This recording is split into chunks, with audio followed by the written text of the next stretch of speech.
ناظرین گرامی، کیا آپ لوگ جانتے ہیں جانور، پرندے اور کیڑے بھی اپنی طبی موت مرتے ہیں، مگر ان کی لاشیں کہاں جاتی ہیں؟ حضرت امام جعفر صادق نے سینکڑوں سال قبل دنگ کر دینے والے راز بتاتے ہوئے کیا بتایا تھا؟ جانیے حیران کن معلومات۔ ناظرین گرامی، حضرت امام جعفر صادق نے جانوروں کے بارے میں ایک حیران کر دینے والی بات بتائی۔ آپ نے فرمایا، پرندے، کیڑے اور جانور بھی یقینی طور پر طبی موت مرتے ہیں، لیکن ان طبی موت مرنے والے پرندوں کے مردہ جسم کسی کو نظر نہیں آتے۔ آخر یہ لاشیں کہاں چلی جاتی ہیں؟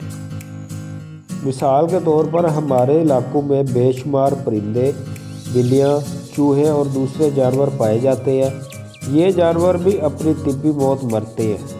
روزانہ ہزاروں پرندے اور دوسرے جانور مرتے ہوں گے، لیکن ان کے مردہ جسم ہمیں کہیں نظر نہیں آتے۔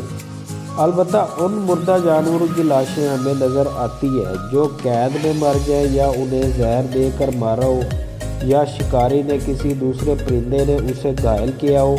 آہستہ آہستہ دم نکلتے ہوئے اپنے کسی جانور کو نہیں دیکھا ہوگا، یہاں تک کہ کسی چیونٹی کو بھی نہیں۔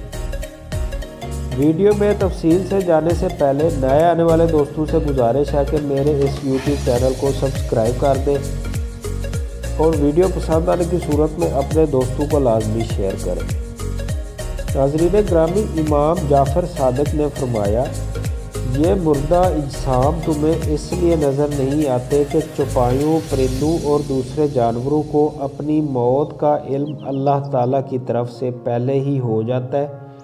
وہ اس مقرر وقت سے پہلے پہاڑوں کی غاروں، کھوؤں، درختوں کے کھوکھلے تنوں، زمین کے سوراخوں یا گہرے گڑھوں میں جا کر بیٹھ جاتے ہیں اور وہیں مر جاتے ہیں۔